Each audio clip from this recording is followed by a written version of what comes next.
ঘাটের ময়না সত্য কথা কয় না। আবার রিপিট করছি, কালীঘাটের ময়না সত্য কথা কয় না। কে বলেছিলেন? বামফ্রন্টের নেতা আব্দুর রেজ্জাক মোল্লা।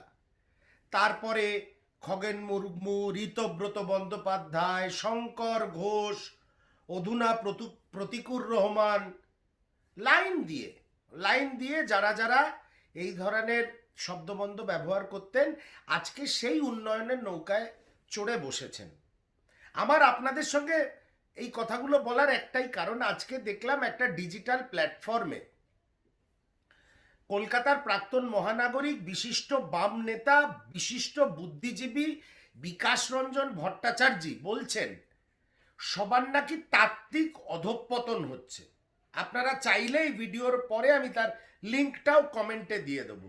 সবার নাকি তাত্ত্বিকভাবে অধঃপতন হচ্ছে, তাই বামপন্থা ছেড়ে ডানপন্থী দলগুলোতে গিয়ে যোগ দিচ্ছেন।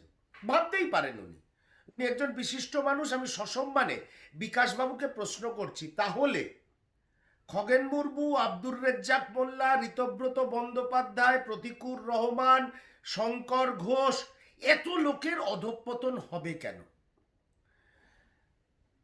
মার্কসিজম, লেনিনিজম, বামপন্থা, আমি তো জানি প্রতিটি যুবক যুবতীর যখন তারা জীবনের প্রথম যুদ্ধে পদার্পণ করে, প্রত্যেকে কোনো না কোনোভাবে সোশ্যালিস্ট হয়।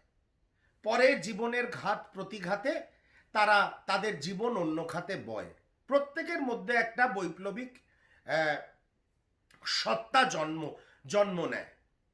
কিন্তু আপনার যে এই কথাটা, যে দল ছেড়ে দেওয়া মানে বিকাশবাবু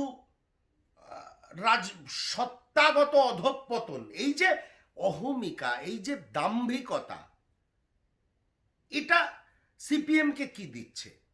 কেন আজকে প্রতিকূলরা বেরিয়ে চলে যাচ্ছে? কেন অন্যান্য যুব মুখ যারা সিপিএম এর, তাদের নিয়ে সংবাদ মাধ্যমে আলোচনা হচ্ছে? মার্কসিজম, লেনিনিজম বা লেনিনিস্টিক থিওরিজ, সোশ্যালিজম, এগুলোর মধ্যে তো কোনো দোষ নেই। হয়তো আজকের সমকালীন সমাজে সেটার কতটা গ্রহণযোগ্যতা আছে বা কতটা সেগুলো অ্যাকসেপ্টেবল বা কতটা সেগুলোকে নিয়ে কাজ করা যায়, সেটা নিয়ে বিতর্ক থাকতেই পারে। কিন্তু সেই পন্থা, সেই বামপন্থাকে ছেড়ে দেওয়া মানে তার ব্যক্তি সত্তা, রাজনৈতিক সত্তা, সবকিছুর অধঃপতন। এটা বিকাশবাবু কেমন ভাবে বলছেন আমি একটু বুঝতে চাই। আমি তো সাধারণ মানুষ, ডানপন্থী একটি রাজনৈতিক দলের প্রতিনিধি। আমি তো সেই আপনাদের ভাষায় কংগ্রেসি গুন্ডা।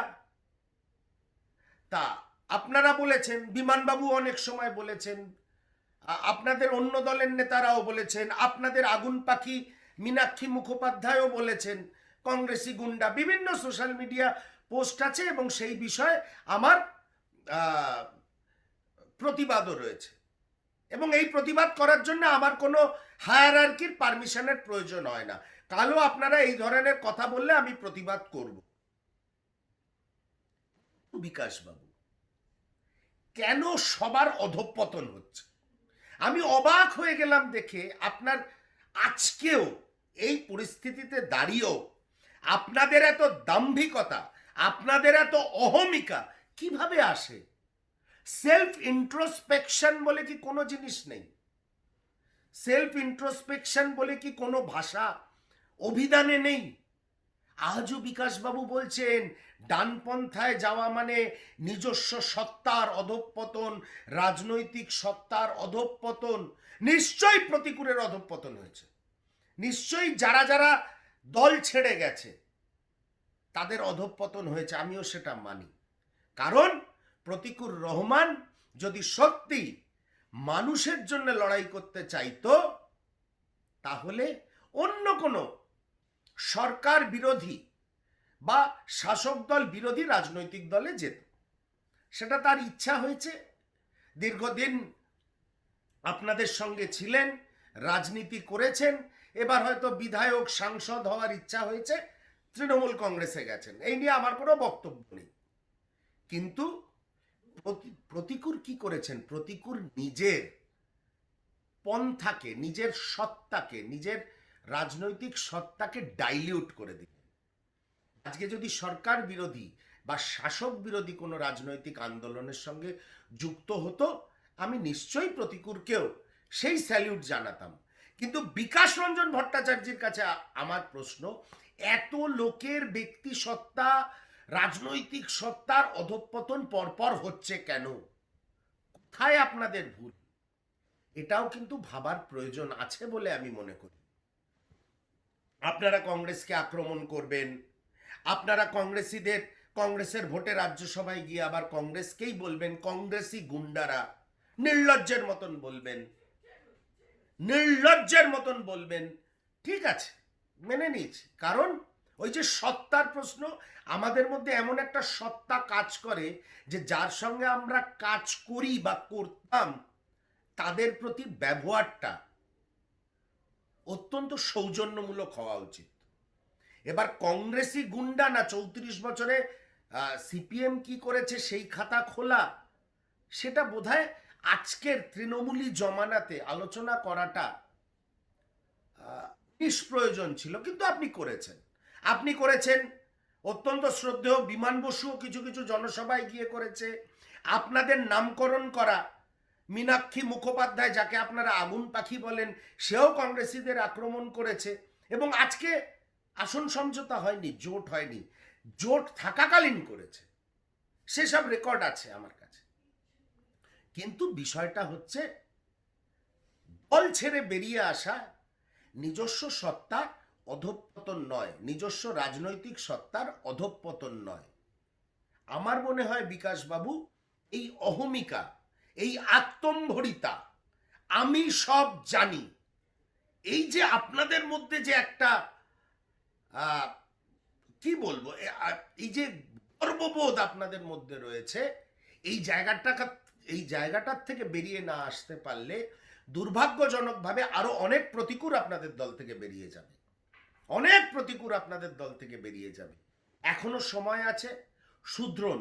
আর পরিশেষে একটা কথা বলি, একটা সময় ছিল আমিও মনে করতাম নিশ্চয়ই দুর্বিনীত মমতা বন্দ্যোপাধ্যায়ের বিরুদ্ধে লড়তে একসাথে সব বিরোধী শক্তির থাকা উচিত।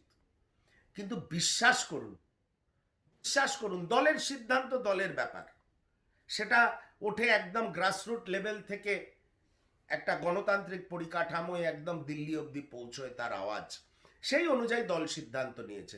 কিন্তু এটা বলতে আমার কোনো আপত্তি নেই, আমি একটা সময় অত্যন্ত বড় সমর্থক ছিলাম আপনাদের সঙ্গে একসাথে কাজ করার। কিন্তু আপনাদের এই অহমিকা, আপনাদের এই আত্মম্ভরিতা, আজকেও বলছেন একটা, তার কি রাজনৈতিক ভ্যালু আছে না আছে আপনারা ভালো বলতে পারবেন।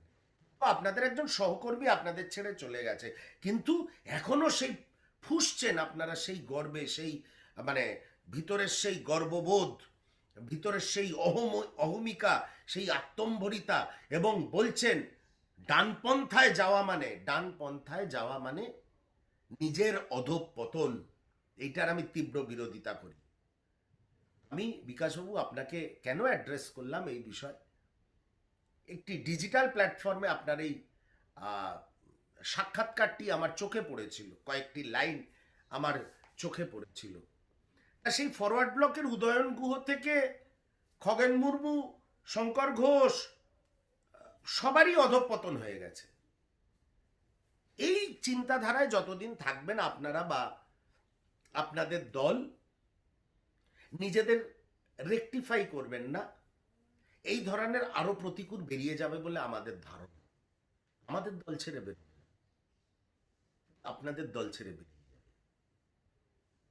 ডানপন্থায় যাওয়া মানে, আমি এর তীব্র যাওয়া মানে সত্তা, ব্যক্তিত্বের এবং ব্যক্তি রাজনৈতিক সত্তার অধঃপতন। এই অহমিকা আপনাদের মধ্যে যতদিন থাকবে ততদিন আর কোনো নতুন করে আলো জ্বলার কোনো জায়গা নেই। ধন্যবাদ বিকাশবাবু, ভালো থাকবেন। তবে কথাটা খুব মারাত্মক এবং খুব বড় ভুল আপনি করে ফেললেন।